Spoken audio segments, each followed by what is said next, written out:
So 6 p.m. for 10 seconds. Roll call, please. Councilmember Foster Junior, Here. Councilmember Robles, Present. Councilmember Hernandez, Here. Councilmember Guadalupe, Here. Mayor Julian. Here. You have the quorum. Will you stand with me to the pledge of allegiance, please?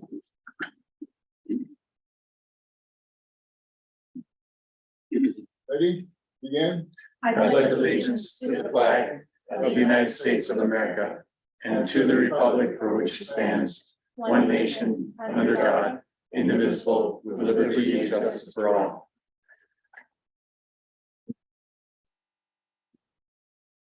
The next item is a moment of thanks, appreciation, or condolences. So I just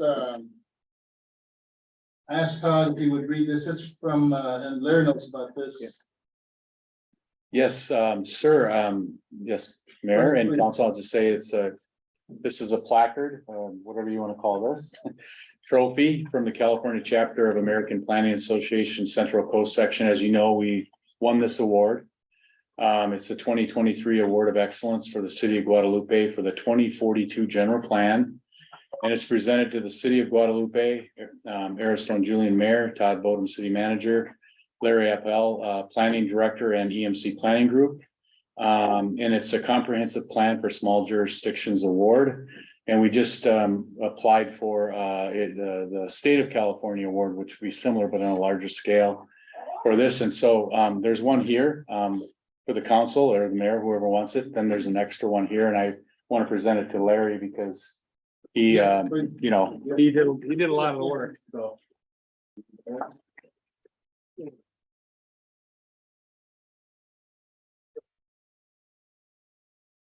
It's a side note, but I appreciate, there's another Juan who did the cleanup that's under Shannon's program. They did cleanup along Main Street, which is cool, and the island. Is there any, aside from that, is there any condolences from anybody here? I don't have condolences. I just wanted to say thank you. I had a thank you. Okay, yes, please. I wanted to thank Councilperson Hernandez and Viva the Arte for the performance that we had here on Saturday. It was a really nice show and a great opportunity for our community to come out and enjoy Las Capateras. And then secondly, I know we're not gonna have another meeting before the end of school, so I just wanted to thank our teachers in the community who might be wrapping up their school year. Not only that work here in our school district, but in the surrounding areas. So thank you for another year teaching our youth and helping people make their meet their educational goals. So thank you. Thank you. All right, next item is agenda review. Is there a council person, staff would wish to change the order of the agenda? Is written?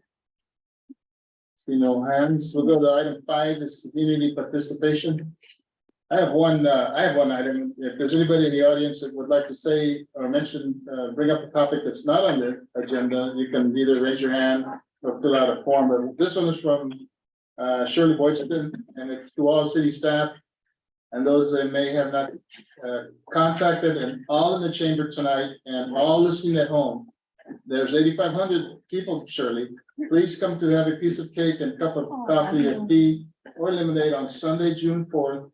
From 1 to 3 o'clock to help me celebrate my 95th year in the city auditorium. So that's what they said again. June 4th.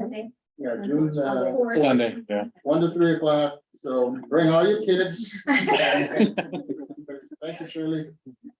Okay, so, no other requests to speak. We'll go to item 6, the consent calendar. The following items are presented for the council to approve without discussion as a single agenda item. Is there a council person that wishes to pull an item for discussion?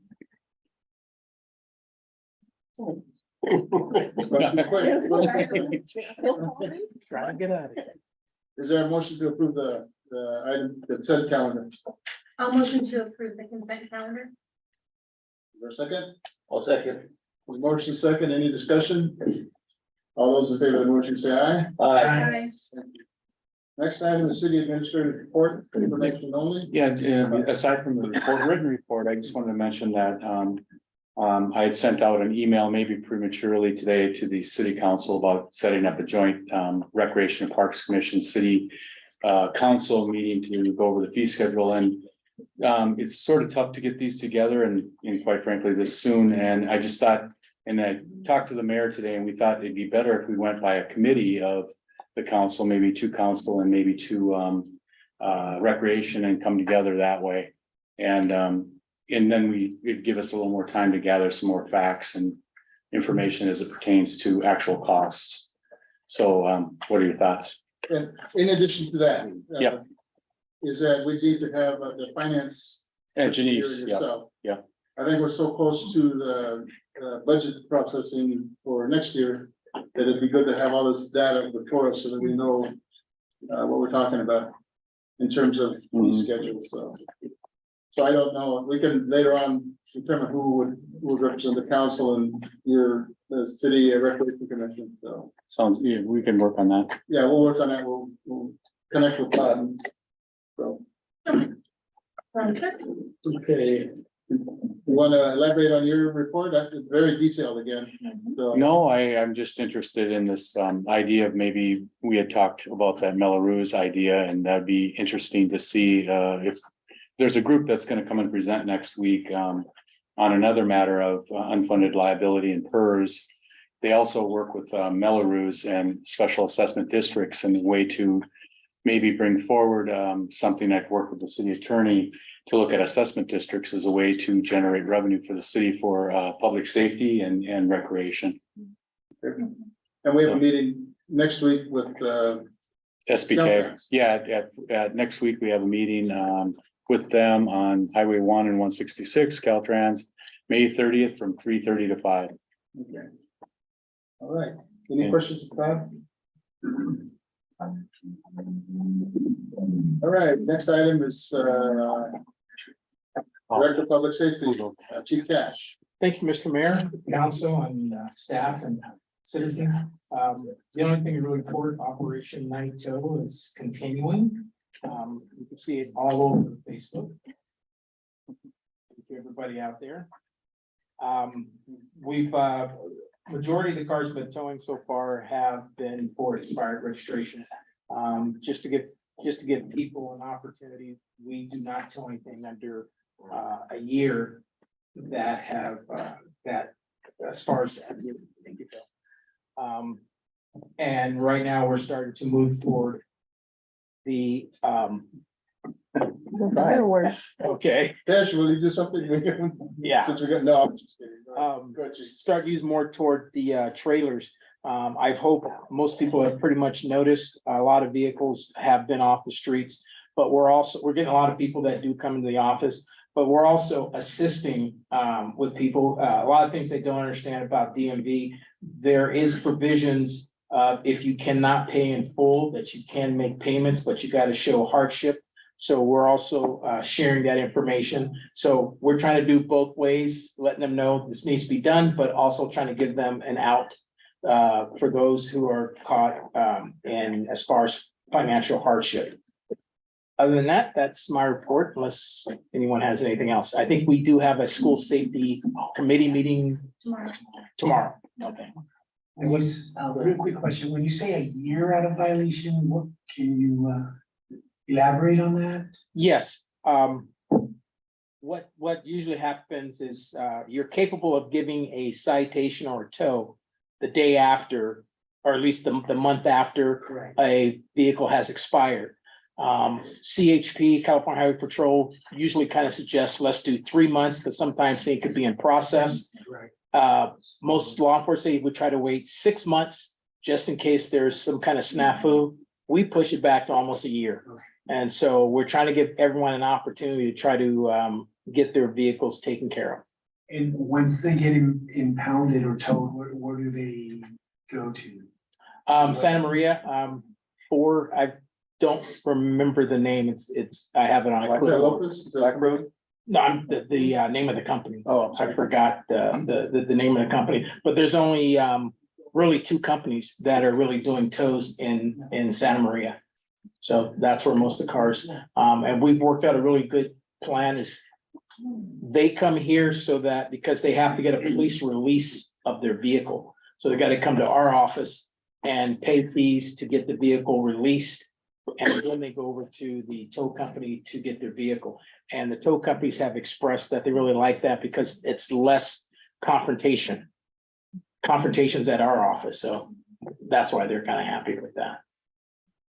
And the only last thing, the mayor, you, Mr. Councilman, and Todd, we were at the wrestling match that was here in the auditorium. And I talked with Hannah today about the lack of medical Absolutely. attention, and the other council lady was there. It was pretty obvious, and when that young man got hurt out there, I think we all kind of looked at each other and like, this should have been there. So we're gonna be working with Park and Rec, but then I'm gonna be speaking with the superintendent tomorrow. That's gonna be one of the things that we're gonna put on the agenda, that if you're gonna have that school event, you need that, if you're gonna have those kind of event, you need some kind of medical assistance. Stand by. Thank you. Okay, any questions for the chief? All right, we're going to item 9, public hearing to consider conditional use permit 2022-048 CUP. Design review is build up and running, or is it? I haven't seen an invite from him, or, yeah, he was supposed to, Oh, you got the link. be on Zoom. Yeah, in that.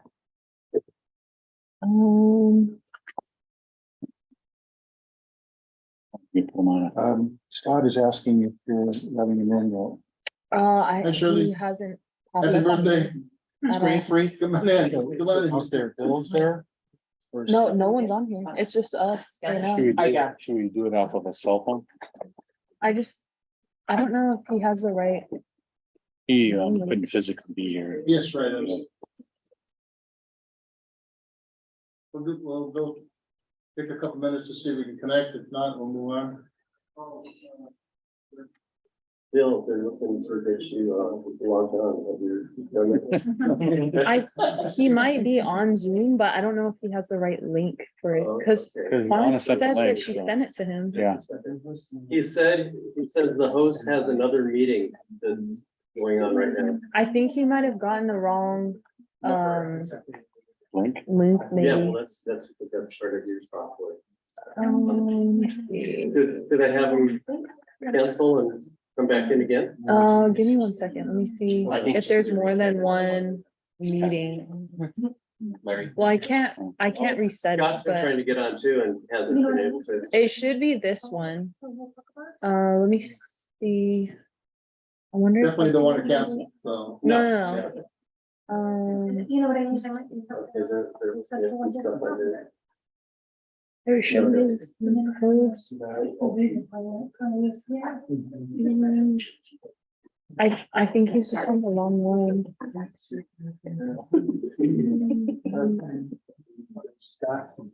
Grab invite. I think it's. Most of the stuff. Oh, no. There's something. Oh, that's post sign in? DMP sign. Post sign in?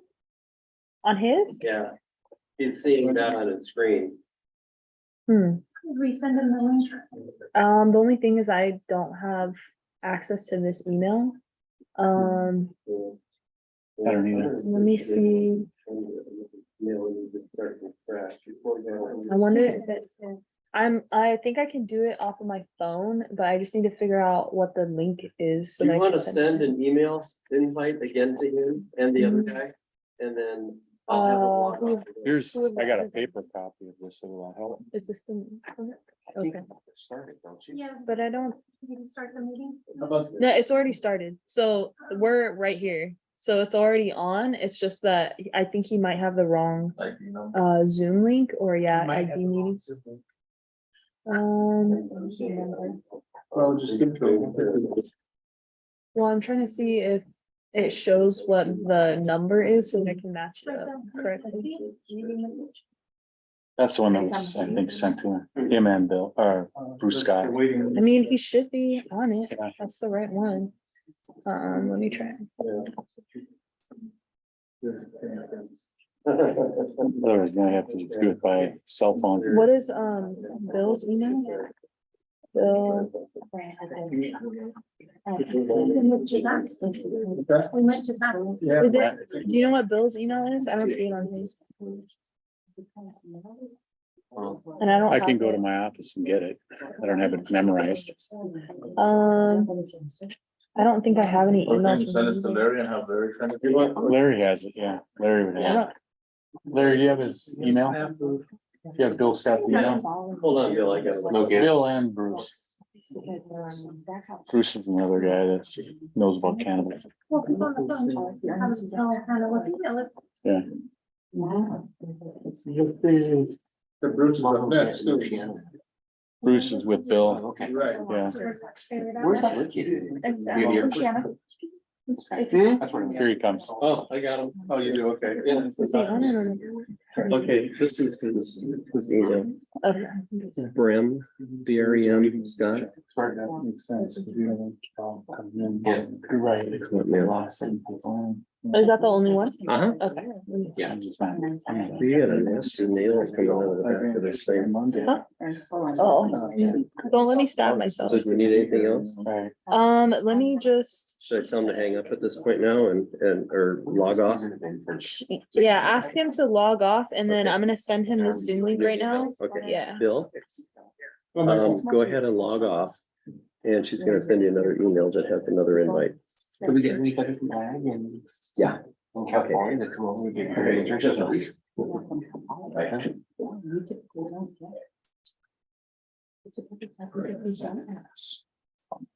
You want me to do mine Do what? while we're doing it? Person too. Or you wanna wait, try it. Do you have his email or? Yeah. Oh, Should I yeah. write it down? Oh, no. It's, Of course, it's the longest. For- I'll let her sit there. We never have these issues. Ever since I started as. No, I'm kidding him. It was the first request. I was pulled over. and Okay, I just sent it, Finance so director. they should be getting it. Just have to wait. Right?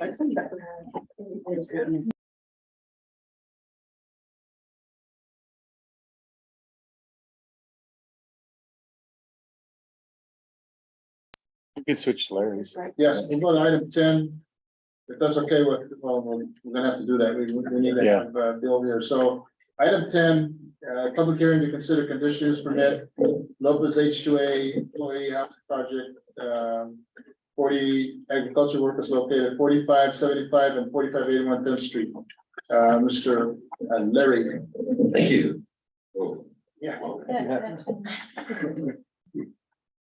Mr. Mayor, council members, Mr. Lopez and his wife Rosio Ibarra recently purchased the old CHC clinic and pharmacy at the address you just mentioned with the desire to provide employee housing. We processed a pre-application to provide them with information on the planning and building process. Over the past few years, there have been a number of inquiries for the reuse of the property, which you might have remembered. Some included a B&B, a motel, a daycare facility, and most recently a fitness center.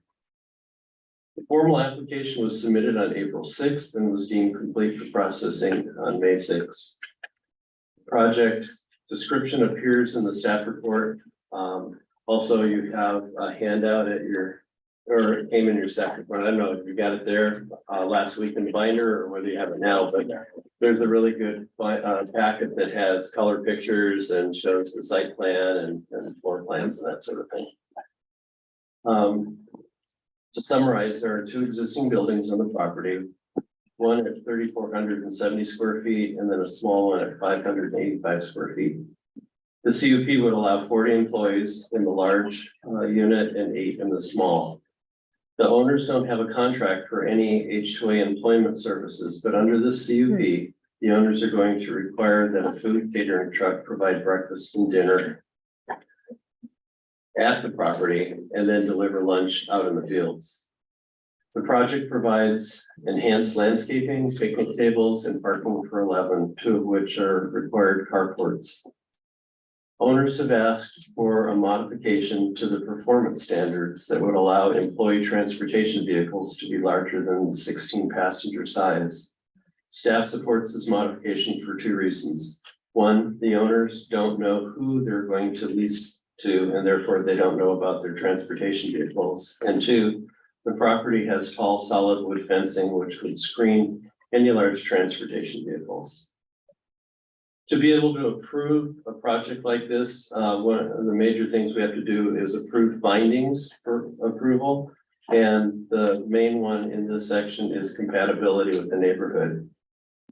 There are four reasons why we believe they're compatible. First, fencing is important to block the views of the facility.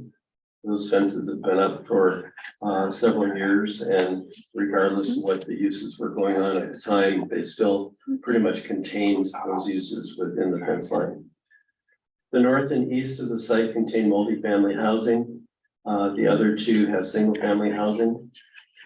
Compared to daycare, which is normally open from 7 to 7, which we were considering for that location. I mean, There would be much more noise and traffic with the daycare, with all of the parents arriving twice a day and the kids playing out in the parking lot area. So in this case, you're gonna have people there overnight and then they'll be gone all day. So it's gonna be a lot different situation, I think, and that's why I think that they are compatible with the neighborhood.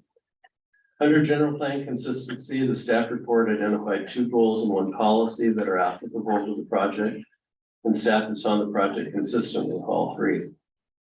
Under CEQA review, staff has proposed the use of a class 3 exemption, which is appropriate for conversion of small structures from one use to another. Resolution number 2023-40 provides the CEQA exemption, findings, and draft conditions of approval. This concludes my presentation, and I recommend approval of the CUP with the requested modification, and I'm available for questions. Okay. Council, there's a letter from, and I don't know who, I don't know the origin, but it's in reference to this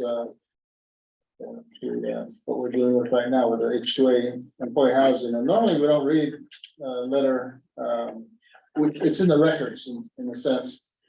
I'm just gonna highlight a few points, and I don't, maybe you know. Mr. Mayor, you might want to see if the people are in the audience. If they are, they might want to make a presentation. Well, and there's also, themselves. we're also in the public, let me see. Kate? Okay. Okay. Yeah. You know that, you know, Okay. this person is, I okay. can't let them in if it doesn't. Is there anything in the lower icon? No. Okay, I'm gonna go ahead and open it right now to public hearing at 6:20, 24. 22? Okay. Okay, at 6:20, so the public hearing, so is everyone up? I know that the applicants here, Mhm. you want to come up to talk about your program? Yeah, sure. Thank you for being here. Well, thank you guys for inviting me.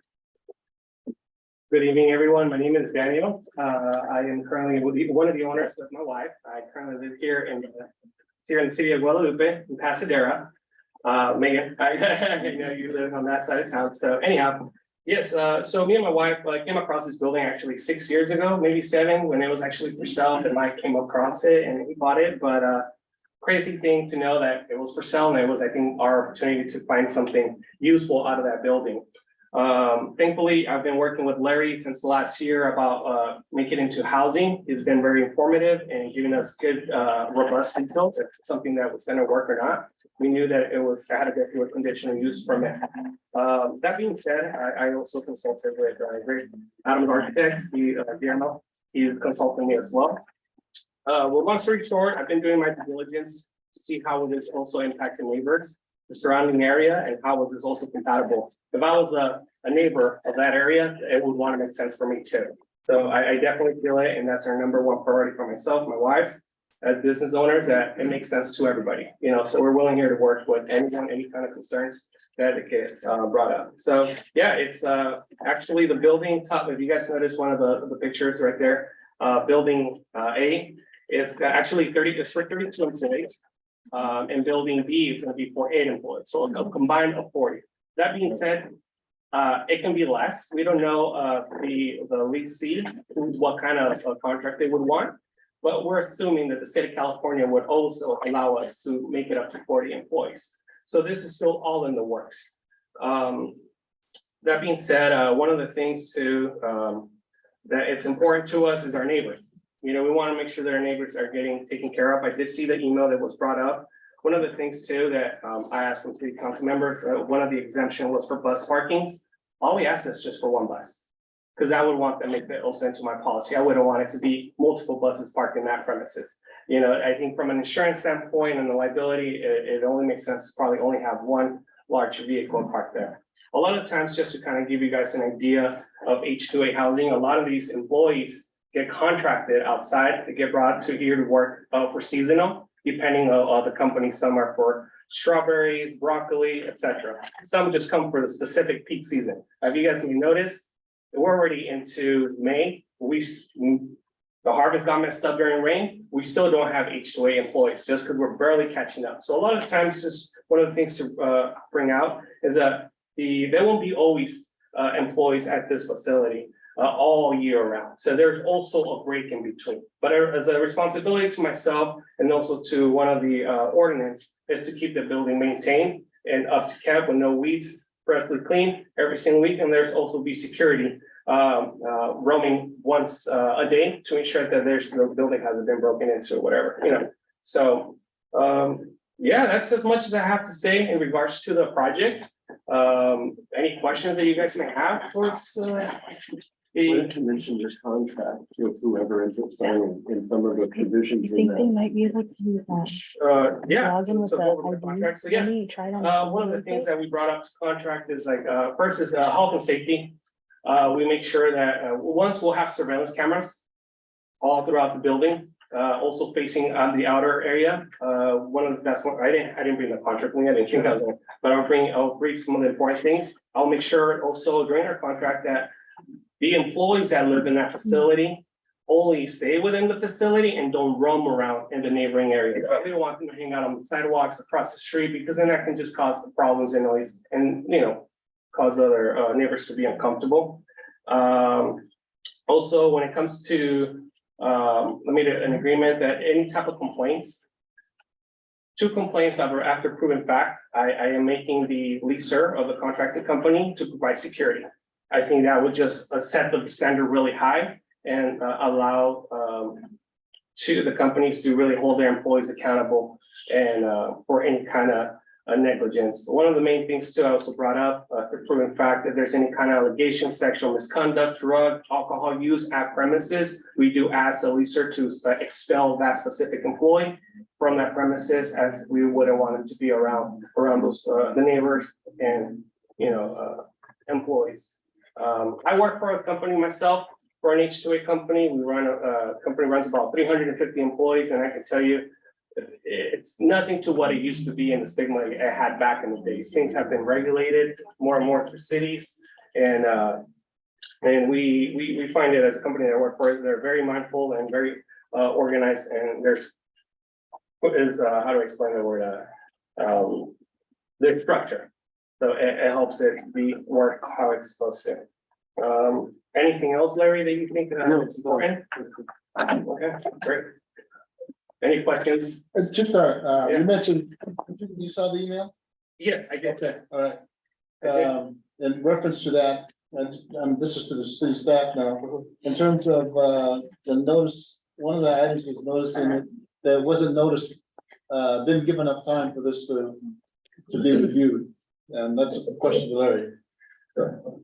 Mr. Mayor, Council, that would actually be a really good question for the attorney, because in the last year, we have changed our noticing procedures. We now have posting in 3 locations for the city because we don't have a newspaper of general circulation. but we still do send notices to the 300-foot list of the owners. Now, if the people next to us or next to the property are renters, I don't know that they would have got it. I think they used the assessors list or the reporters list, and they use the address that's on that. So, I just want to make sure that we abide by our requirements. yeah, we follow. I mean, The other one is a we sequel. can't stop. In terms of- Sequel, yeah. Agenda Um, items and, like, You know, I've been here 6 years, almost 6 years. Yeah. And I was just telling Todd this afternoon, I think we've done 3 negative declarations for all the development that's gone on. It's just, you know, you have to meet certain criteria to go forward and do more than an exemption. And we found that most projects in the city have only required that exemption. So something as small as this, where you have 2 existing buildings, uses could have been much more intense than what this is.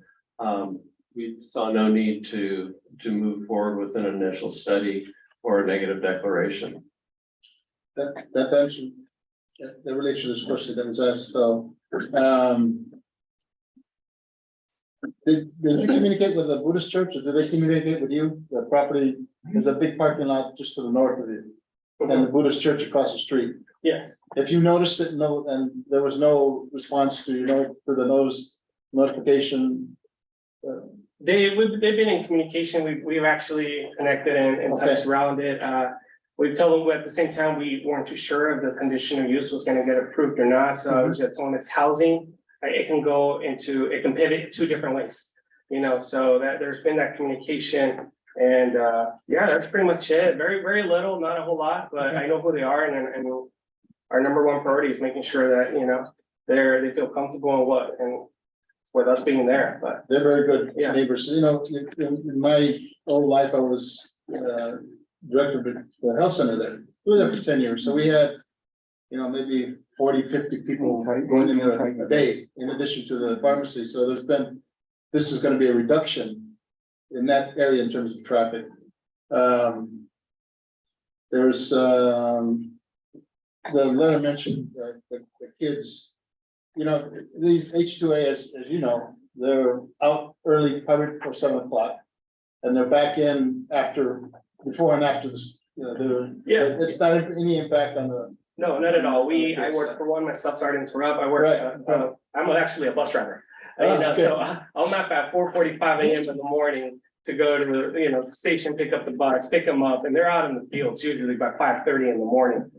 So there's really no impact to what's to the children or anyone crossing. And matter of fact, we actually have a drawing where we would prefer the buses to what streets to take to avoid any kind of impact or kind of issues going on. So we plan to avoid the smaller streets, and we plan to look from the bigger streets. Just so you guys know that's already in place. Sounds like you're an expert in the buses, the bus, I know that there's a fence, there's a 6-foot high fence, but the buses are 10 foot? 10 foot, 11 feet, depending on the AC on top, but yeah. Yeah, to me, that seems like be obtrusive to local residents. I know you said 6 passenger vans. Are you familiar with Cal vans? Yes, I am. Okay. Yeah. There should be an increase in the Cal van use, the H2A down below. Pioneer Street H2As, I see several Cal vans, units parked there. Yeah, and I know that the County of Santa Barbara, SBCAG is really concerned that more individuals don't use Cal vans because it's a good program. And then there are 6 passenger there. There was an issue with 6 passenger versus who can drive a 6 passenger van, and they don't count the driver, so it's 5 passengers. And anybody that has a regular license can drive a 6 passenger van, which is 5. There was a question. This is a question for Larry regarding. There's one area that you mentioned that Larry, not you, but it was mentioned that on the page 2, second paragraph. State of California, our new 2042 general plan and draft housing element encourage local agencies to make the processing of affordable housing a high priority. This isn't connected to affordable housing. In my assumption. Well, affordable H2A housing is accepted by the state as affordable, so we'll get units, for Well, this, my but it's thinking, only 2 units. my thinking of affordable was for family. Um, So, but if there's a law that says Yeah. this meets that criteria, that's Yeah. fine. The fencing, I'm sorry to take up all the wind, but the fencing looks like it could be cleaned up. I'm sure you're gonna do that. There's, both of you nodded, so. No, yeah, the fencing, we definitely plan to upgrade the fronts of it, putting brand new fencing, trimming up the trees on the side of the Buddhist church, you know, where the parking lot is at. Right. Matter of fact, I'm not sure if you guys even noticed, I've been having an RV there, that's 16 feet tall, you can't even see that it's there. I know. So, you know, so we want to keep that there to kind of keep everything covered, but it is part of our priority to kind of, you know, lift up the face of the property, make it look more desirable and kind of matching with the existing buildings that I like too. Now, your bus, how big is the passenger bus that you have? Oh, the ones that I drive, they're about 10 feet, 11 feet tall. They're not school bus size, or they? They're like school bus buses, but it all depends though, because like Larry mentioned, I don't know what kind of leasing company would actually take it, but for an average, they're like a school bus. And they're not your 40 footers, they're more like your mid-size, kind of like 30 passenger type of bus. Just kind of in response to this letter. Yeah. Because we've had experience, and Chief was there, we had experience with the H2A down on Pioneer Street, Mhm. which the 2 units have, you could put 105 people in each of those units. Yes, yes. And you can go by there most of the year and there's nobody there. And they contract with different, you know, ag businesses, and what I found, well, personally, that there hasn't been an issue with the H2A. In fact, it's the other way around. They're, if they mess up in terms of alcohol, in terms of, they're gone. That's how it is. They're gone, so they're pretty well kept gentlemen, and they're hard workers, really hard. Any comments from, I have a question. go ahead. So I know, I have 2 questions. One, who monitors the building when it's vacant? Like you were mentioning the contracts where you don't know who's gonna come in, but you want to build in security and Right. supervision. So does that contract cover the periods of time where it's gonna be vacant, or will it become that contract No. over and then they start a new one at the new season? No, typically a lot of times, farming companies would like a 3 to 5 year contract because of the state of California, they don't have to renew it. But it's also a responsibility, I think it's a responsibility of the landlord and working in agreement with the leaser to keep that building maintained and well kept. That being said, that would be me, I live around the corner, you know, I do the landscaping myself. You know, I try to save as much as you can, but yeah, I hope that answers your question. Yeah, no, definitely. The other one was kind of thinking more on the lines of quality of life for the workers that are gonna be occupying. Is that typically the bathroom, shower, kitchen ratio for the number that you're proposing for this? Yeah, so typically there's 32 in ones of the law and that's through OSHA, California Housing Authority, and what's written is that you have to provide a minimum of a bathroom for every 10. So on the one building A, it has 4 bathrooms for 32, so it'd be plenty, and there's another bathroom in the smaller ones, a total of 5. I think we have 4, what else, not kitchens, but stoves, ovens, so I think it's the ratio's gonna be there. But I think also in the coming up years, there's international standards are changing, so actually are gonna allow less people to stay in these houses, so just something you guys. That's good to know. Yeah, so we do plan to have like, one of the main things for us is that we notice that there isn't enough hotels when they're staying at the moment, is that we want to plan when there's like, say there's a rainy day, we want to be able to have everybody have a sitting area to eat a comfortable dinner, you know, warm up lunches.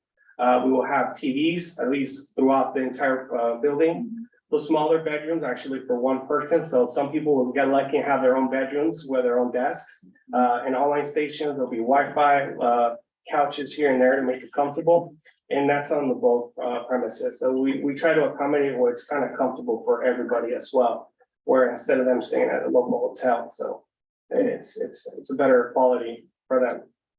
In a perfect world, you know, the ones that were built on Pioneer Street were built specifically for H2A. This building isn't or wasn't. And each of the units of there's 15 or 17 in each of them. Each of them have refrigerator, restroom, a stove, and a dining room table. You can't do that unless you, to me, knock it down and start all over again, so. Again, the standards in terms of when we used it for three weeks. The individual that was the manager of that, we had to make sure, because we have 40 people living there on a temporary basis during the flood. And when we left, that area that they checked they checked everything, to make sure that when an inspector came in from H2A or the state, that everything was basically perfect. Yeah, conforming to. Yeah, exactly. So you're held to high standards. Yes, that's correct. Any comments from staff? Any public comments? I think this is pretty jazzy layout in terms of the architect design. So that looks good. Comments from the city staff? Oh, Public? that's good. Sure, I have a question. With the vans, is there any possible way that some of the contractors would rather use the 16 passenger vans than having that bus there for? 16 passenger? Yes. As opposed to the bigger one? Yeah, because I mean, Let me ask it again. Sorry. Sorry, do apologize. okay, well, first thing first, when was that building made? Can we have a date on that? Yes, according to public records, that was built in 1975. And in fact, it came from somewhere. That's the history. Oh, Yeah. it's moved there. No, it was a building, it was a swan building. A stick They put it on the lot, Whoa. they cut it in half to make a L shape. Mhm. And the actual little house was Dr. Stiles' office. And then they brought in, a group of individuals brought in the other two pieces to make that into what it is today. Correct. So yes, when you guys come up with the number, is that the number that you normally have as far as a work crew? What does a work crew number consist of? Yeah, that's a very good question. I think that's, I'll give you a little bit of answers from what I know from the Correct. companies that I work for. So the work crews we gotta remember, the numbers are, the fields are huge, the Correct. productions are major, like an example can be 22% of the strawberries that get produced in the United States, majority come from Santa Maria. So these numbers are huge. These guys are people. So the numbers will count into making it affordable to renters. Imagine trying to find a house paying like $4,000 to $5,000 for every it gets very expensive. So a lot of times what they do, from what I know, it's to make it affordable to where maybe the law allows it camping or a labor camp. Just because they're only here for seasonal. They're only here for what they want to come to work 6 days out of the week, and they make their money and they leave. But also it's important for for us and for the agricultures to make sure that they have adequate amount of space for themselves. So that's where they apply like the 50 square feet per person minimum and their staying area, which I believe that's changing to 70 in a couple of years. And then also the amount of restrooms you must have. So that's how 40 comes up. So we want to take advantage of what the building is. As a matter of fact, we could have gone and modified and go 60, but we don't want to go that route. We don't want to make it into like, we could have, but also Larry brought out really good points during our conversation. It's just like, no, let's backtrack, let's realize, so let's make it more comfortable and it's less people in that facility. But that's how the numbers come in. So compared to, so let's, per se, your passenger van, what is your capacity there, the ones that you're The planning on? smallest vans that I think a lot of these companies use are 15 passengers. Because everything about efficiency. Is that the bus? Is that the bus? That's the What is- van. Okay, what is the bus passenger? Capacity. Well, it depends. There's different. There's class A, class B, class, so from what I know, class 1, I believe it's like a 42 passenger to 44 passenger bus. So, but I think most of them are around there. The smallest I've seen with companies are 15 passenger vans. And most of the workers that work there wouldn't have vehicles, so you'd have 10 to 11, maybe 8 spots Good question. underutilized, Good correct? question. So I can give you an example where I work at. There's actually about 350 employees in this ginormous facility out in Santa Maria. I can tell you there's maybe one guy that owns a car. It's so expensive with inflation. A lot of them are working to take money and send back home and maybe buy some necessities from here to take, but buying a car is not the top priority anymore, how maybe it was back in the day. And that's why there's transportation, just because imagine coming to work. Yeah, I think there are a lot of the priorities are a little bit different. Well, But that's what you see down there. You don't see the parking. They say they're here, they're there. So where are they? There's no cars. Because they don't purchase a car. no, and I believe regulatory for Mexico to buy a car, you just can't buy a car now. They have to meet certain standards to import them. So those standards, it doesn't make it easy for them. I mean, I do understand, and I know from past experience, H2A, when they get their employees, they go out in, they screen, they vet, they make sure they're under contract, that if they don't stick to that contract, they're not renewed the next year. They're not welcome back once they. From what I've been told, yes, because I don't run I wear my bus driver. Yeah, I wish I can answer those questions for you, but I believe that's how it works. Yes. One of the other items that was brought up in this email was trying to place H2A within the community as opposed to, you know, what you're proposing, but there's no place you can do that here in the community unless a farmer bought a house, which I assume some have purchased homes in Guadalupe where it's H2A. But I think that given the requirements that are placed upon you all to make sure that the building is up to snuff and to code, that's very important. So is anyone else in the audience that wishes to speak? This is open, it's a public hearing. Daniel, if I'm not mistaken, Rocio has grown up in Guadalupe as well. Yeah. She's a yeah, local. yeah, yeah. Awesome. And you guys have had a business previously in Guadalupe? Yeah, you probably may know us. We were the Guerrillos Ice Cream World, the little white truck that parked here out on Main Street selling rolled ice cream. So that's that was us, and from there, that's what pivoted this business opportunity too. So yeah, that's where we're here. My dad actually grew up in Building B, and you mentioned, so. All right, that's 6:47 to close the public hearing. Any other comments from the staff? Staff or council? No. What's the wish? I'm just concerned with the noise mitigation, that's all, that's just one of my concerns with kind of reading the email and the bus. I should mention just a general overarching principle is that when you have use where there can be a noise situation, try not to put really stringent conditions on it, but if there are complaints, then that starts falling into the noise element of the general plan. And I believe we have policies with the police department that if there's, you know, a couple complaints and stuff, that they go, they evaluate.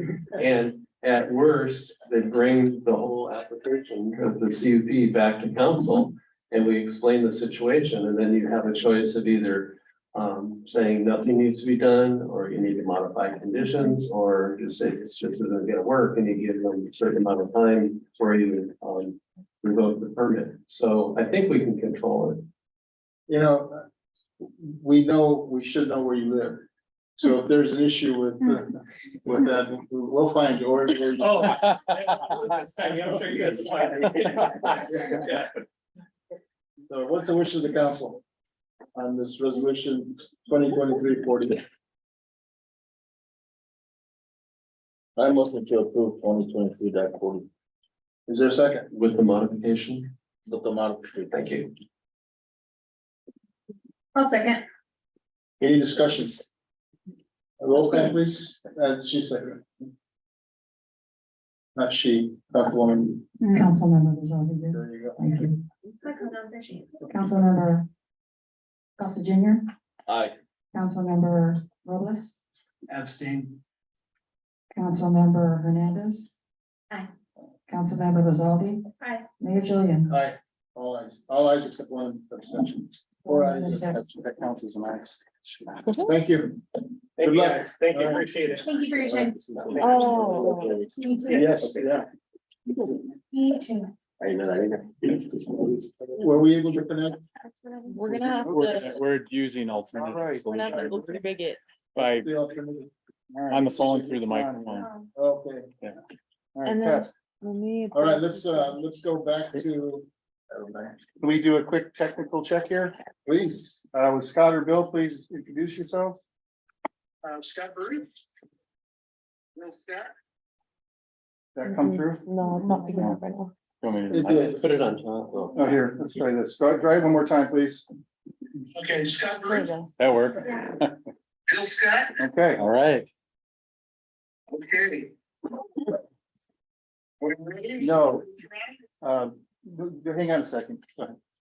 Thank you, Mr. Mayor. Okay, well, we'll go back to item 9, public hearing to consider conditional use permit, the design review and CEQA notice of exemption for element 7.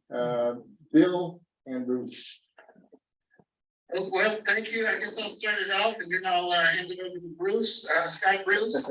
Again, the project is described a conditional use permit, design review and sequel clearance for elements 7, the retail cannabis dispensary at 859 Guadalupe Street. It'll be next slide should be aerial photo project site. So if we look at the site, 859 Guadalupe, kind of label there in the middle. It's a 3-level building, 2 stories with a basement. Again, off of east side of Guadalupe Street, downtown Guadalupe, to the east and north are various commercial uses. Royal Theater is just southeasterly, a parking lot behind the building. A variety of apartments, residential complexes to the west, a supermarket kind of to the south across the parking lot. Next slide, please. Project description, again, the file numbers, use permit 2022-048 CUP. Design review, in the downtown, you need a design review for certain projects that are in the downtown in front of Guadalupe Street. So we do both. The conditional use permit is required by municipal code, as we'll talk about in a bit. Again, element 7 is entails about 2,500 square foot of retail on the ground floor, cannabis dispensary. And again, the location, it's the downtown mixed use zone at the 859 Guadalupe Street as discussed. Next slide, please. The building itself, again, the element 7 retail dispensary will occupy the ground floor off of Guadalupe Street. There is also about a 558 square foot covered patio on the east side of the front that the applicant proposes to use for special events on occasions. The basement will be used only for product deliveries, no customer access in the basement area. And then there's 3 upper floor apartments. The apartments have no association with the dispensary, but they are a part of that 3-story building. Next slide. And there, that's the building, 859 Guadalupe. As you can see, the 3 archways is the lease space for the dispensary, residential apartments above. And next slide, please. Again, just a close up of the dispensary site. Currently, some iron gates in the front of it. Next slide. Floor plan. The floor plan, as you can see on the left-hand side, the east is the entry. That's the covered patio, that where the columns are. Again, proposed for occasional events with the, I guess, permit. Again, there would be any events that would be held in the outdoor patio would need a separate permit approval, and that's written into the conditions. And again, no sale of cannabis or no display of cannabis could occur on the outdoor patio. Again, other events might be allowed out there. Again, the entry shown at the bottom, and that's the customer entry. That would be the only access for customers. There is a stairway in the upper right-hand side. The stairway would be accessed only by employees. And then in the back on the right-hand side are storage areas, vaults, and kind of the, you might say, functional part of the floor plan. So again, the broad area in the middle is the retail sales area. Next slide. we'll go into regulatory requirements, and there's a lot of them. And we'll talk about the overarching one, which is the city's municipal code, chapter 9.22. But first, just briefly, state law, again, the sale of cannabis, retail sales was authorized by the voters. What was that year? But again, under the state business and professional code, on those statutes are mentioned there. The applicant is requesting a type 10 license. Type 10 is for retail sales and limits retail sales and establishes the kinds of parameters, the things that would be sold as retail by this dispensary. And the State Department of Cannabis Control is the one who regulates that license, and they will not issue a state license until the city approves a conditional use permit. So no state license until we have a conditional use permit. Next slide. And so we'll talk about a few of the codes and the regulations that were applied to this dispensary. Again, the overarching, the main code that applies to cannabis sales in the city is Municipal Code Chapter 9.22. We just bulleted a few of the things that are required. A valid city cannabis business permit is required. Of course, a state cannabis license. There is a requirement for coordination and reporting to the city. There's a community benefit agreement, which is a requirement, a big requirement. They need to establish a community contact person in the case of any questions or comments or complaints. We did in late 2021 a sensitive land use evaluation. State and city laws establish certain uses as sensitive land uses that involves schools, daycare centers. We did a land use survey and there were no sensitive land uses in proximity, so the project passed that test. But again, Municipal Code Chapter 9.22 it sets the overarching rules, and there's rules in terms of applications, procedures, regulations that involve how the facility could operate. And all of those requirements in Chapter 9.22 are in line in a part of the conditional use permit. So one that kind of reinforces the other. Next slide. And there's a zoning ordinance, and again, all conditional use permits are reviewed for conformance to the zoning ordinance. In this particular case, there's no real new development. The facility is going to occupy a empty tenant space, so there's no improvements. The parking lots, as we saw in the aerial, is existing. The code says for 2,500 square feet of retail, you need 12 parking spaces. We did the evaluation that the parking lot is shared, but we determined there's plenty of parking available in that parking lot to accommodate the dispensary. And that's off-street parking spaces. The code establishes a requirement for off-street parking, and again, it's provided in that parking lot. But we also made a kind of a point of recommendation that there's plenty, we believe, plenty of on-street parking as well. So while required off-street parking is available and the project meets code for off-street parking, we encourage on-street parking as a way that maybe visitors, customers, clients might park on the street and maybe explore downtown and maybe be encouraged to patronize other shops in the downtown. So all off-street parking is met, non-street parking is not discouraged. The company, the delivery vehicles, they said they might have 1 or 2 delivery vehicles. The code says those will be in a designated spot, and that'll be established where they're probably kept in the parking lot to the rear. Delivery vehicles will not be stored on the street. And the only time a delivery vehicle should be parked on the street is during deliveries. Any other time, it should be in the designated off-street storage area. Otherwise, the code, there'd be some very minor site and building improvements for the municipal code. This is not a project where we do landscaping, but we might do some maybe condition, some landscape planter boxes and some sign permit review. And again, other minor exterior improvements as a part of the zoning code. Next slide.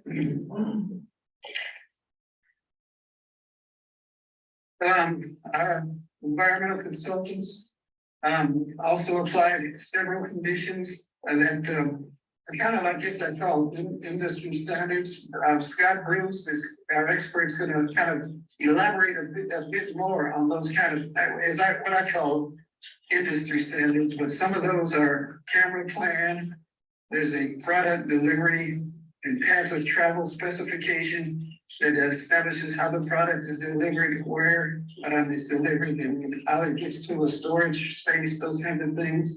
And that'll be elaborated on just a bit more in a minute, couple minutes. There's product storage standards, and there's a door and window security plan. So there's certain requirements that are kind of industry standards on how the facility is hardened, maybe particularly at night, to make sure the building is secure. And again, Scott Bruce can elaborate on those a bit more. Next slide.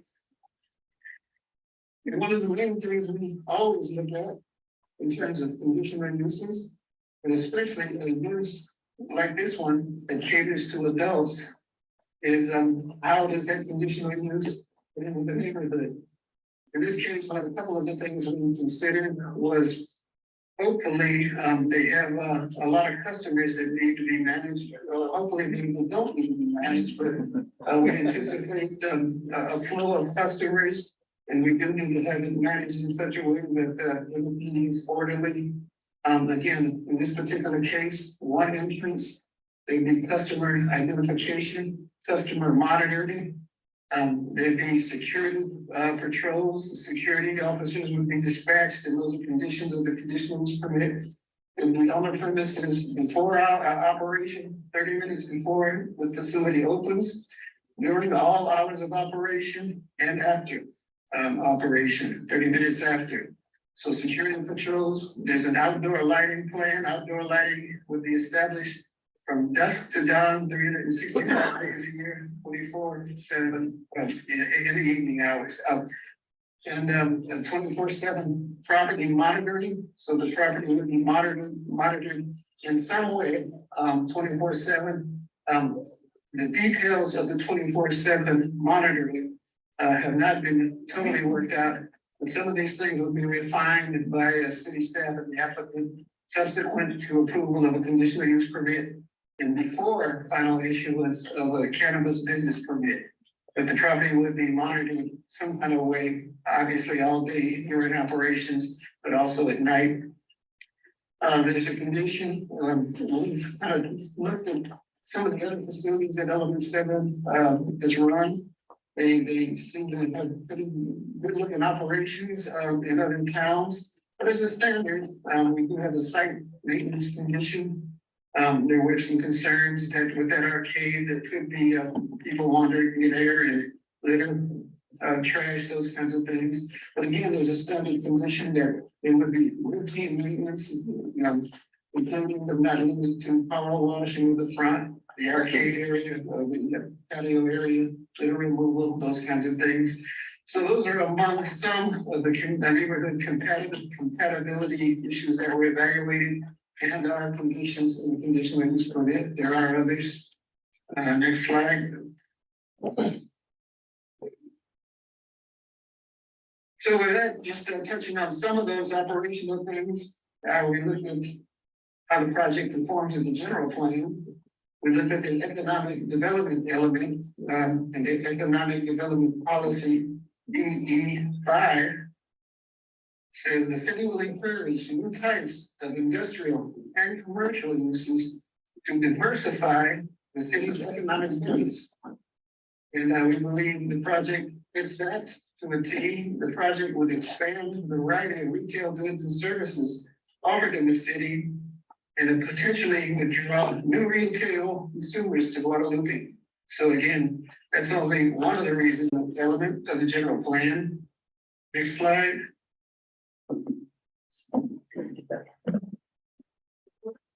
Summary include the Element 7 dispensary has been conditioned, stringently conditioned to be harmonious with the downtown neighborhood.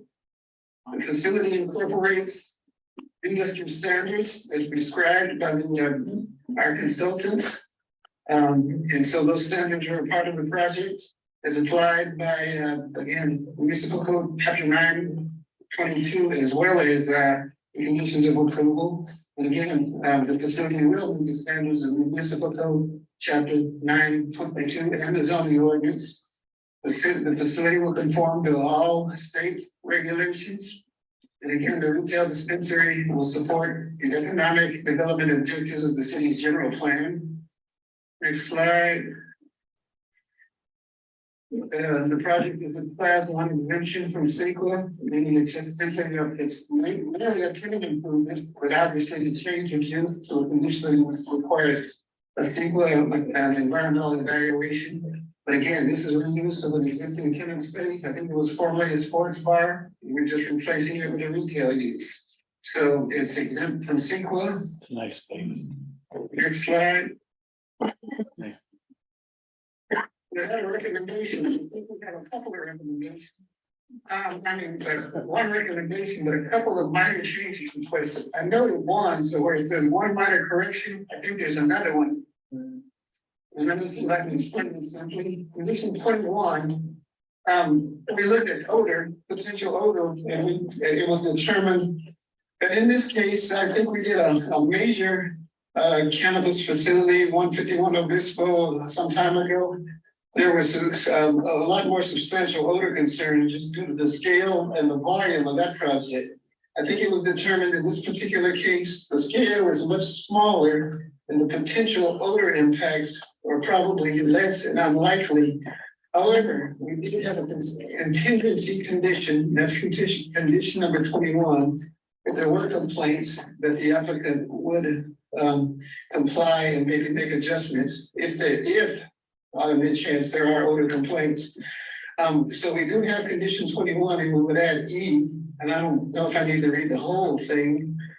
And I don't know if Mr. Sickle might have it, if you would read the whole thing, but what condition E says in summary is it defers to municipal code chapter 922 and specifically 922 380I, which requires the project to comply and provide an odor control system if needed. So if needed, that just kind of reinforces the other conditions or the other points in that condition number 21. Hope that's clear. If not, we can elaborate a bit more. But again, it just refers to that municipal code chapter and that municipal code section to reinforce the condition. If there's an odor complaint, the applicant would take some additional measures to mitigate that odor complaint. So we would add that E to condition 21. Also, a minor change, I call in the conditions, the outdoor covered patio on the west side, in the conditions, it's on the east side. It's just a clarification, so we would just, where it says west, when we describe the outdoor patio, we just change it to say east. So very minor there. So with those two changes, staff would recommend adopt resolution number 2023-039, approving conditional use permit 2022-048 CUP, design review 2022-069DR, and the CEQA exemption for the Element 7 commercial cannabis dispensary at 859 Guadalupe Street. And I'll conclude with that. And before we finalize, I would like to hand it over to Mr. Scott Bruce, who might want to follow up with some additional clarifications on the kind of the cannabis end of things. So, Scott.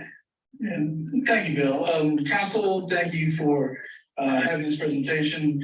The way, just a quick reminder, the way that it works is that our company, EDI, or Design International, is contracted with the City of Guadalupe to provide cannabis processing support.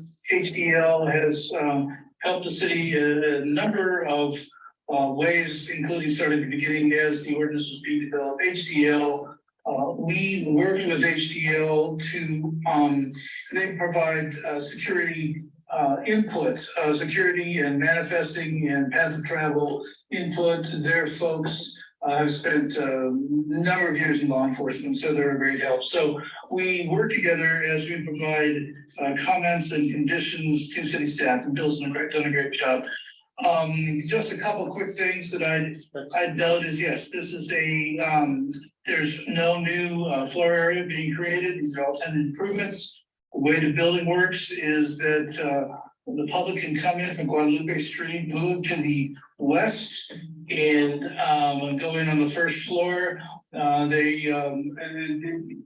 Nobody under 18, folks that need medical marijuana can go and be 18 if they're going in. If they're not for medical, if it's not a medical situation, then they need to be at least 21. There's cameras and security and check-in points. The kind of products that will be sold on that floor are, they're on page 13 of your staff report. Packaged flour, pre-rolls, topicals, edibles, concentrates, beverages, accessories such as pipes, rolling paper, and vape products, branded merchandise. This is a retail store focusing on cannabis. Now, how does the product get to the site? The product will be brought in through the parking lot on the west side of the store. There are two stair cases on the back side of that store, get that out of the parking lot. And the delivery drivers would go up one of the staircases, be allowed in the door on the back, and the product will be manifested there and checked in, and it will be stored up there on that floor. They may use the bottom floor at parking lot level at some point in time to store product, but that has not been worked out yet. We need additional discussion, path of travel, manifesting information. As far as Bill's correct, as far as that is concerned, on the front, on the west side, no cannabis can be sold there in that location. The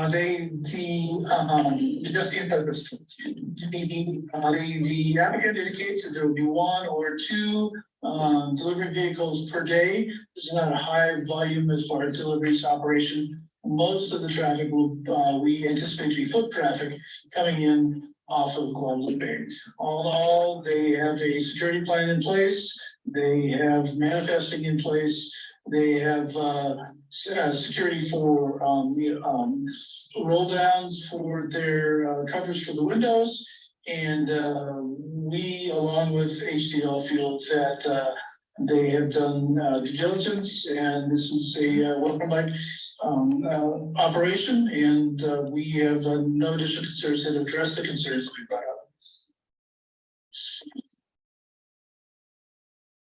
Okay, Mr. Mayor, if I just add two comments.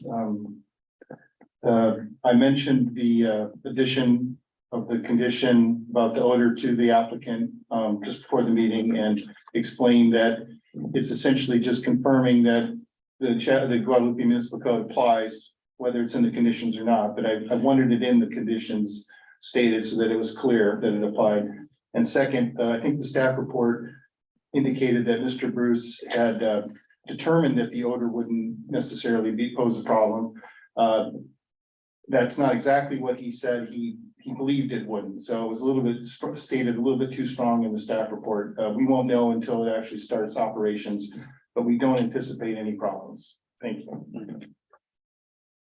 Okay, we're gonna open it up to, before we start discussing it, open it up to the public at 7:14 PM.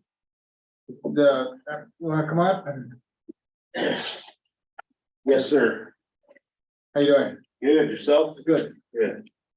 So I just wanted to kind of clear the situation up with the odor control. So it's pretty standard in our industry. The gentleman did mention that he went to one of our locations. If you visit one of our locations, there are filtration systems inside our stores that are vacuum sealed bags that go in and out. We do the best that we can to try to mitigate. There's never no products open in the stores. It's just not allowed. It's not part of practice, and for a lot of different reasons. So the odor control is something that we kind of prided ourselves in. When we initially gave our presentation, that was part of our presentation, was the odor control, especially since we have folks above us. We take that into consideration. Hey, we need to, we don't want to offend anybody or neighbors, whether they're co-located or not co-located with us. In a lot of our locations, we're next to AT&T, we're next to Subway, we're next to the taqueria. You know, we know that that could hamper their businesses. So we do everything we can to mitigate that. And our filtration system it's pricey, but it's worth it. So I just wanted to clear the air with that. Literally, huh? Yeah. Greg Moreno. I do the community development. Any other questions or? No, I do. Is there anybody else in the audience that have any on this topic? Okay, I'll ask you a question and then, and still in public, there's a, I don't know if you can get to the floor plan. Right there, but it says, as an entryway, it says that the check-in site, it's portable. Portable check-in counter. How does that work?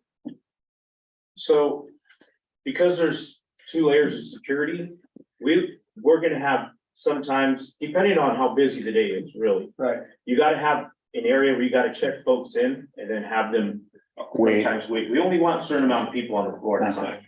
So depending on how busy it is, we'll bring it in or bring it out. It's just more so we can communicate with folks and talk to people and give them somewhere to hang out.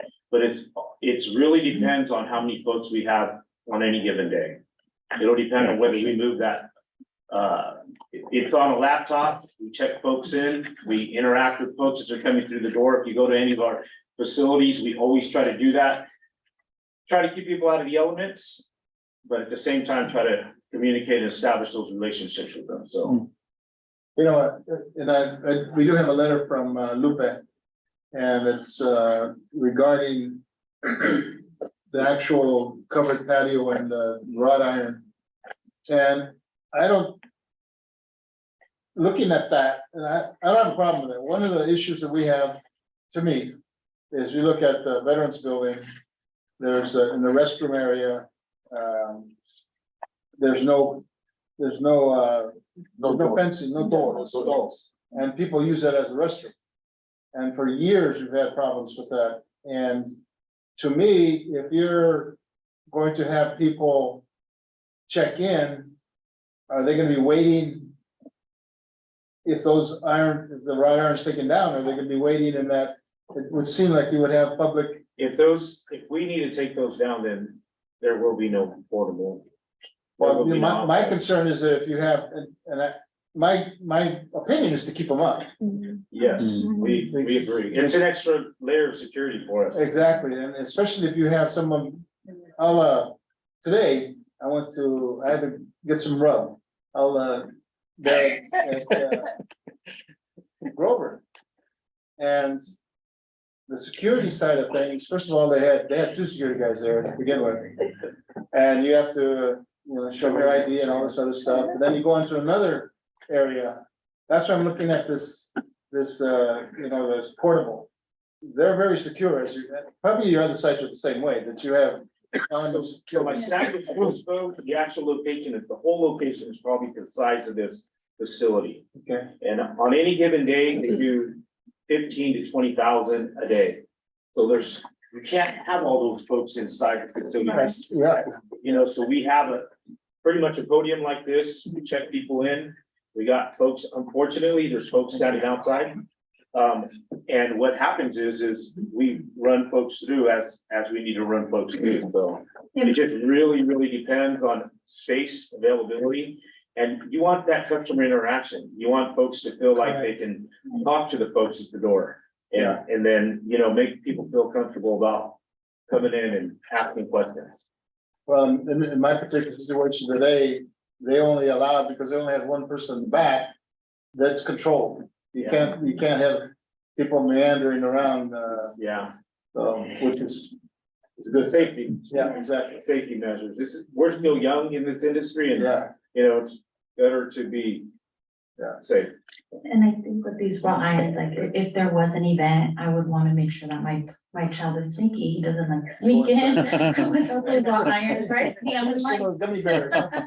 Well, look what I got. Nobody ever leaves the floor like that. Yes, Yeah, right. but I'm mentioning this, you mentioned you're gonna have special events where you're gonna have you're gonna be applying for some type of event in that patio? Yeah, so what'll happen is, like, say grand opening, right? We'll have a taquero in there, and all the customers that come through, they'll be able to come through and get some tacos. We do stuff like that. We have a pizza guy that I would love to have him drive up here in his pizza trolley and park out there and give out pizzas to folks that come and hang out. Better talk You know, to you guys events like first. Just events like that. We try to do stuff, interact with the community and give back a little bit. So, and there's fundraising that we do too. We'll host events. In Chula Vista, they did there's an area where they did a little toss, and you get a certain amount of points and a certain amount of money goes to here. There's maybe 3 or 4 different organizations, as you guys know, that we're already working with, that hey, this weekend is for this nonprofit. Right. This weekend is for this nonprofit. And we do different events, either throwing darts, tossing bags, interacting with the customers, spinning the wheel, stuff like that. So that kind of stuff will go on there. There will be no product down there, I promise you. Okay, go ahead. No, I was just gonna say, I actually am in favor of leaving the wrought iron up as well, only because that gives you a nice waiting area is what I'm envisioning, kind of like a hostess at a restaurant. Hey, table will be ready in 20 minutes. Go ahead and have a seat here. Versus having it just open to the public walking by. And then as well as just nighttime, I just see that as being a space where, we could have loitering or other things going on in there. That's one other thing that we have to deal with. Plus, I am so used to seeing that building like that, it would seem very strange not to have it, which I thought was an interesting point that was brought up in the report, which was that aesthetically it didn't match, but it also matches the neighboring buildings 2 doors down. Because we have several buildings that have this, Nardo's and Charlie's, right? Also have it, which, at this point, I don't think for aesthetic reasons it needs to be removed. And I like the added layer of control for that space. Because we don't know what the foot traffic is gonna look like, and we don't know what the activity is gonna look like. So, I mean, personally, I feel like I would like to see it stay, for that reason. Because I'm envisioning the flow of how you'd like your customers to come in, how we want foot traffic to kind of be channeled to that area versus kind of having it open, just come on and off the street. Kind of funneling people through that flow.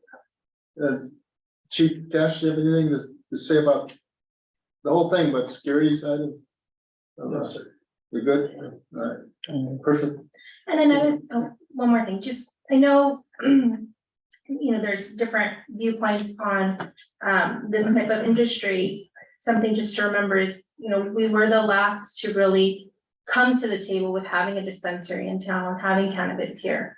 And I'm so grateful because I feel like now there's so many things in place in terms of regulation and rules and those things have kind of really matured over the last few years. So it's nice to see such a thorough check and balance in terms of flow and product movement and security and those things already being done right off the bat that we don't have to go and reinvent the wheel after the fact after there's an issue. So I was very excited to see that.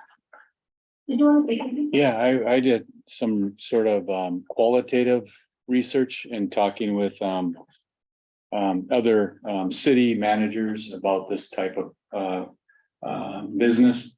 And the performance in property standards far exceed most of what is required for other business operations. They've actually found that it's there's no increase in concerns as it pertains to crime. And also the other question I have is this a situation where you go into the building and you're held there for a little bit and then they're buzzing the door to let you in? Or is it just you just walk right in? No, you have to get buzzed in. Okay. They scan your driver's license and you gotta get. And then you could We wait. actually will have 2 doors. Yeah. Scott and Bill, do you have any comments regarding what we were talking a little bit about the wrought iron? Is there any input from you two? If you're still there. My only comment from a security perspective is, and I'll say the security part is clearly, from a security perspective, we'd like the second layer of defense. But Bill? Well, again, we're charged with just making a finding, and the finding we're looking at as part of the design review is we believe it was aesthetically compatible with the vast vast majority, we recognize there are a couple of stores with some bars, but again, we're not looking at those as conditional use, so I stand by our recommendation that the bars be removed, and as part of a finding for compatibility and harmonious design with the surrounding uses. And again, I'm thinking, just if we had a condition, and again, maybe we're ahead of ourselves, but what if a majority of the buildings had bars? I think we start to lose something. And so we're looking at this particular use, but I've seen neighborhoods where the majority of buildings have these kind of bars, and I think you lose a lot. And so again, our point was just trying to find a harmonious design with the majority of the buildings downtown, number one, and just the appeal of the downtown overall to new visitors. Other than that, I mean, we're not passionate about it, and obviously whatever council finds works for us. But again, based on that, we would suggest the bars be removed. But again, part of that is, again, it's now an occupied space, and the security measures are stringent. We talked about 24/7 monitoring. We talked about exterior lighting. Maybe Scott can talk about this mosquito, whatever it is, that's a loitering deterrent. So again, this particular use has stringent security measures that minimize the need for the bars. And again, the place will be policed as an occupied space daily, so it would be power washed. So we just view it as a little bit different. But that said, whatever the folks wish is fine with us. And I would add that the bars are not required. There is, the applicant agreed that there will be rolled down metal covers over the windows and pulled down at night. So the windows are protected without the bars. So they're not required for security. Bill's correct. Lots of other security measures.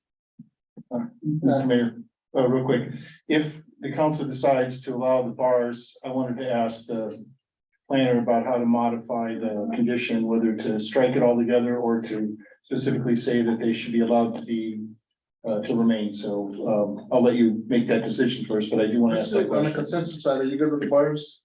You know what? The bars have been there since the building was created. I mean, Yeah. there's no sense of moving something that's already been there, because whether it's a cannabis company going in or another restaurant or some other company coming in, they're still they would still be there. So like for me, I'm fine with that. I like the extra added security with it, along with trying to keep, you said it with the Legion, people urinating in areas, we have not a big homeless problem, but we have homeless people here who tend to find spots that they're sheltered to stay in, and it keeps them from Until we finish that. and staying there, so yeah. Councilwoman Hernandez? I'm just confirming, I know that we have no cutters, correct? Both fire department and police and there's a fire. Are you good with the bars or? I'm good with the bars. Okay. Councilman Robles? I can agree with my colleagues. I mean, it was in its original design concept. It does well. Element 7 will be able to use that. It's also a controlled movement. One of the first one of the first barriers. So especially if you're having events, it's kind of like you're checking in and then you're I need a budget. You're good with that? I'm good with it. Yes, very good. Thank you. So, Mr. Mayor, I'm gonna ask the planner, One more question, one more. Oh, sorry. I thought she said already. Yeah, Okay. I'm for it, and especially for flow of traffic and the added. Because inside, we have to remember too, there's a fireplace in there, and it was really designed to be sort of aesthetically pleasing as a patio, so. I'm okay with keeping it because it does honor the way that it was approved in its initial plan, so. In fact, there's bar, you go across the street next to where they H2A meals, there's bars on that alleyway there. So there's bars all over the place. You were gonna ask? yeah, just a technical question, Bill. Looks like the condition on, it's number 18C says existing metal gate / bars at the front of the building entry shall be removed prior to facility operations. Is your recommendation just to delete that entirely? Or to specifically say they may be allowed to stay? Repeat it one more time, I'm sorry. Say that again. The condition says that they shall be removed. Do you want the condition stricken, or do you want it to say that they may remain? May remain. Well, again, if the council wants to remove. Yeah, no, okay, I'm sorry, they do want they want them to stay, so the question I'm asking you is, how do you want it treated as a condition? Should we just strike that and let them stay there uncommented on, or put in there that the existing metal bars will be allowed to remain? I would just strike it. Okay, thank you. One more comment. Thank you, Bill. Thank you, Bill and Bruce for being on the phone. On the community benefit, Thank you. Yeah, who, thank you. on the community benefit, where does that go through as far as approval? Right now, you'll see for the 151s coming. Where's that, Mike? It's catching you guys, but. 151, for the processing will come on to the next agenda. And once you approve that, in the meantime, we'll start negotiating immediately on this one. We have if we do this, I think we have until September on all of the community benefit agreements. It'll come back to us. It'll come back, yes. Yeah. See nobody in the audience. Do you have anything further to say, mention? Football field looks good. Okay. Yeah. At Community benefit agreement. 7:31, we close the public hearing. Back to staff and also to the council. What's the next step here? Is there a motion to approve the resolution 2023-39 with the revisions? I'll motion to approve resolution 2023-39 with the revisions that we discussed. Is there a second? I'll second. Any discussion? Roll call, please. Councilmember Costa. Aye. Councilmember Lopez. Aye. Councilmember Hernandez. Aye. Councilmember Guadalupe. Aye. Mayor Julian. All right. Thank you, guys. Goodbye. Thank you, gentlemen. Thank you. We're gonna Thank you, Mr. Moreno. take a 5-minute biologic break.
regular business.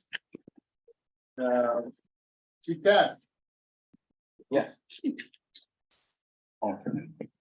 Thank you, Mr. Mayor. The staff report is considering option to address violation of 2-hour limited time parking in the downtown business district. Public safety received concerns from the owner of the Ramos Market, who spoke at a recent Guadalupe City Council meeting concerning the issue of vehicles not complying with the 2-hour limited time parking in front of his business located at 727 Guadalupe Street. The reports provide information to City Council concerning available options to address these concerns. It is recommended City Council, 1, receive presentation from staff, 2, accept public comment, 3, deliberate, provide direction to city staff, 4, continue to another City Council meeting for further deliberation. And to be concise, the 2 things stated here is one way to address the parking concern about violation of 2-hour parking would be for the City Council to direct staff to install additional signage in the downtown business district to ensure each sign is no more than 300 feet apart and to authorize additional signage less than 300 feet apart where appropriate. And what that really comes into is the downtown parking district is supposed to be from 11th all the way to 6th. We only have signage from 11th to 8th. And so one of the recommendations is just to complete the rest of the signage, which go all the way down to 6th. And that would at least give him the option of the 2-hour parking limit. The other option would be to install parking meters in front of, in the downtown district. Guadalupe Municipal Code Section 10.28.040 authorizes parking meters to be installed on Guadalupe Street between 3rd and at the end of 7th. The 700 block, which happens to include Ramos Market. The council wished to authorize parking meters in this area of the downtown parking district. IEG from the 800 to 1200 block. This section would need to be amended, and it would likely need to be approved by Caltrans. If the council is interested in installing parking meters in locations where they are currently allowed and or other locations along Guadalupe Street, the council should also consider raising the rate of 5 cents, which is currently for the code for 12 minutes set forth in GMC section 10.28.90, which was established in 1983. And at this time, that is going back is unknown, depending on what direction the city council. And thank you, our city attorney, for that I haven't assistance. even thought of yet. And that is the staff report. You know, go by, Romo's, and I don't see a problem with parking. I don't, during the day when people are going in, whether, for lunch and stuff like that, people park there on this side of the street and then they're gone. But if you go there, if we put the 2-hour all the way to 6th Street or wherever we want to put it, what about the people that live there? There's a lot of, there's only one business there. In fact, that's not electric is not his business next to him. What's his name? I don't know, but no. Richard France. Yeah, I don't think, maybe it is his business, but that's a home. But there's so many residents that live on that. If you say you want to, put a 2-hour parking, sign there, maximum 2 hours, and you got to move. What's that? We don't in the downtown area. We don't utilize it anyway. We don't abide by it. First, another thing on the side note, meters are out. You don't want to put meters out there because we'd be wasting money. Again, maybe give her to well, everybody's downtown. Yeah. Is there? No, I mean, I don't think we have a problem with any of the parking, but is there an alternative that we can do per se? Is there a standard color of a curb that we could somehow put 2-hour parking on a painted curb where somebody can see that? Have you ever seen that in cities? I actually know the answer to that question because of the previous items we were dealing with, City Hall. Right. State law actually dictates the color of the parking. Red means no parking, right? Yellow means loading or, you know, whatever. Or bus. Or bus, yes, and white too. But you can't just make purple or orange or whatever. You have to stick with the colors. Now, green is for limited time parking. Nice. And I don't think there's any requirement that it be like 20-minute parking. Like, it's very common to have green as 20-minute parking, but there's no reason it couldn't be 2-hour parking. So the answer, I think, with a 90% plus probability of being correct is yes, you could paint them green to indicate the 2-hour parking. And that green would just pertain to the strip of his front business, just right in front of Romo's 20-minute parking, I think. Yeah, you don't have to use signs. You could use curb color. But you'd have to paint the time Correct. in there to do that. Yeah. And I've seen it done before, where they actually will. So is you can have a chalk stick? They will actually paint letters into that curb where the curb's painted, and you're well aware as far as you getting off to grab a burrito, you know, that is just temporary parking. I just have a comment or a suggestion to look into. I used to work in Paso, and they don't have meters, but they have like this app. They have like a signage for you to pay through this app. It's called Way to Park, I believe it's called. Don't remind And me. you have to pay the app for the space that you're in. I think it's just a numbered space. And I would think that would be somewhere that is easily tracked. Well, that's one way. The other way is that every business would want green That's, yeah. all along the street. And who's parked there? The staff. I was just gonna say, and a lot of time, unfortunately, it's half of some of our businesses. Well, I'm not Yeah. our staff, but the business. No, staff of the community, workers. yeah, that are working in there, so it's. Although a couple of feet down, there's a parking lot that you could park there. I think that's why we probably need to have some 2-hour parkings really enforced downtown to allow for spaces to be opened up. Because, I mean, I know I've gone downtown in this. Well, the other thing too is if you, and you see this all the time, if somebody parks, there's parking on the right side and they're going to, on the east side, they'll go to Nardos. And they have to cross, they have to wait for traffic. And right around that turn at Royal Theater, you're taking your life in your own hand. 'Cause they don't go 30 miles an hour there. The only person that goes 30 miles an hour, the guy on a tricycle. I mean, in a perfect world, if I was to get out and grab something from a restaurant or a fast food place and it says 20 minutes, then I would pretty much abide by that. I wouldn't say I'm gonna stay there for knowing you can read it. 2-0 is pretty universal, 20-minute parking on a painted green curve, and that might be something as far as very easy to do as far as budget wise, and hopefully get some positive feedback on it. The other thing to remember too is we lost parking spots those years when we got the bump, when we had to do the bump out. So not only are we limited on parking, then we lost more parking when we did that. Which of course is no fault, but just an observation in terms of we're wanting to bring people in, we're wanting to have people go to our businesses and eat and get coffee and eat, but it's just a little difficult when we need to regulate it somehow. We do need to have something. If I could just clarify for Councilmember Robles, I was thinking of state law about the green. Right. Of course, the chief reminded me that we have a municipal code too, which I should have known.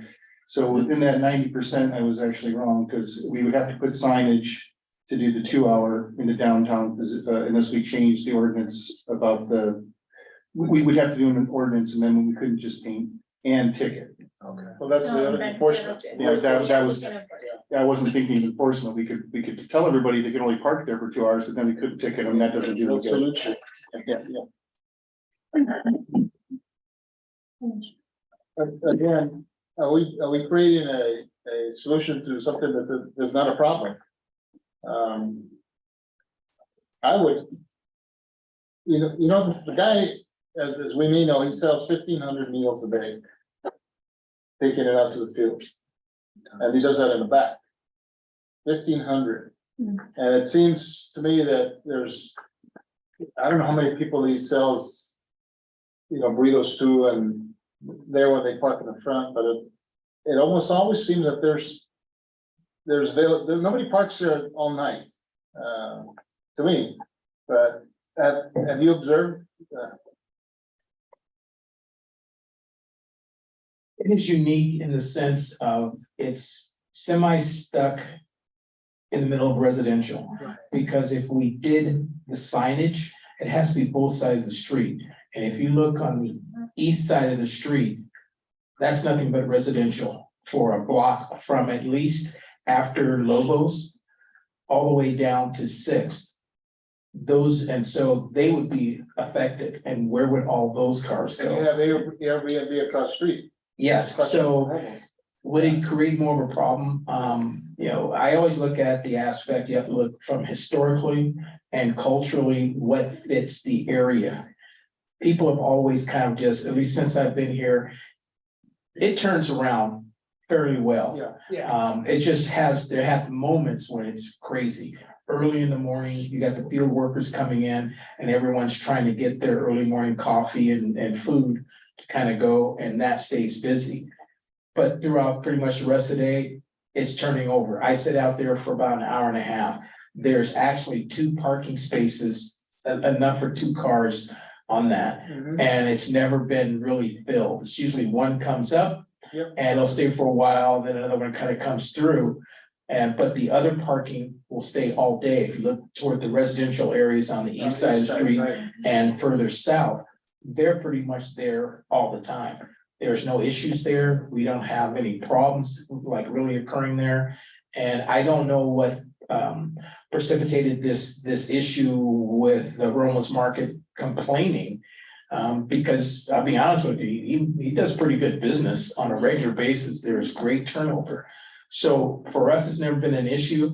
It would make it a little bit tougher for us as far as from an enforcement standpoint, because it's one area all the way down away from our regular businesses. And so we wouldn't really be able to spend a lot of time sitting there just looking for that one spot for the 2 hours. I know people talk about that, but someone has to sit there and say, what is 2 hours? I think this would also be a hardship if you were to put signage on our boundaries. Some of my family that live around there have kids and will having to walk a block away. Yes. They also use the yellow house after the YK. Miss Oyabu, she parks in her driveway or in her garage, so that's another option, and that's always in the rotation with the 2 parking spaces. So there's like 3 that you can find pretty much, and it's a high rotation. Well, why kids don't want no one parking in their parking lot to go to Roma? They already said, they already said, they're like, no, but to go with what Chief was saying. So I think where the problem's coming from is on the weekend.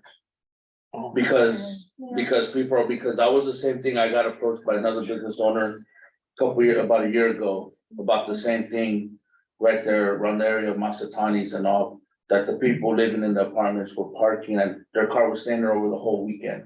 I think that's where the situation is coming from, not so much during the weekday, is because people are there. But also, I mean, you could put a sign, you don't have to go all the way down to the residential. There's a driveway right next to Romo's for the blue house where you could put 2-hour parking in at that point, and then going across the street, because across the street are businesses. There used to be a carpet place, and then you have Brian's Auto Body. Those are businesses, those aren't residential, so if you went right across from there, there's another driveway that you could put 2-hour parking begins going down. Cause I think you're talking about where Max lives.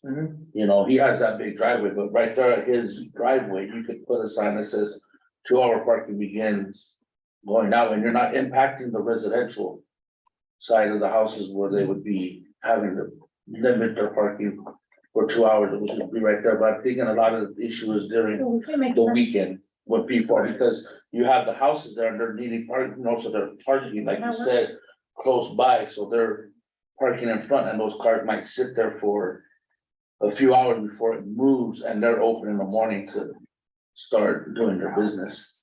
So that might be the option to look at to see, putting a sign out there, but not impacting the residential out going towards Sixth Street. I like your recommendation 4.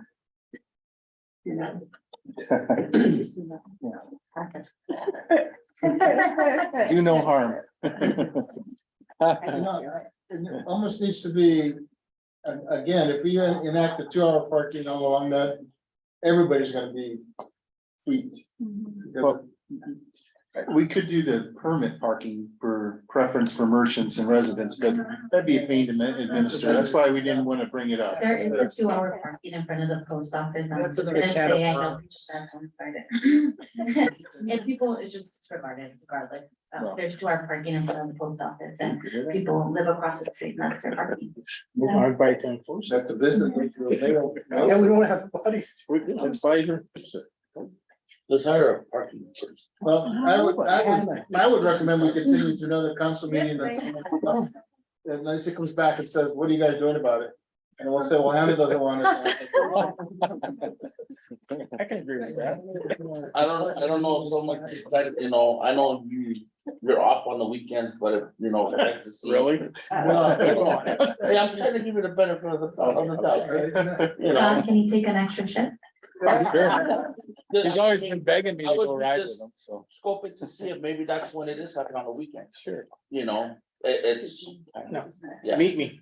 Yeah. Yeah. Huh? There you You wanna go. meet me there? Meet me. Okay. And then we'll take it off. I'll second that. Meet for lunch.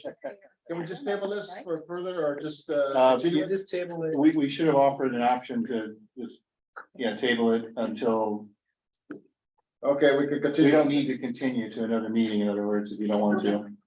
I don't want to, that's me, but I think, I think we're just, we're looking for, we have a problem that we're trying to find. Well, we brought it to your Looking for a attention. problem?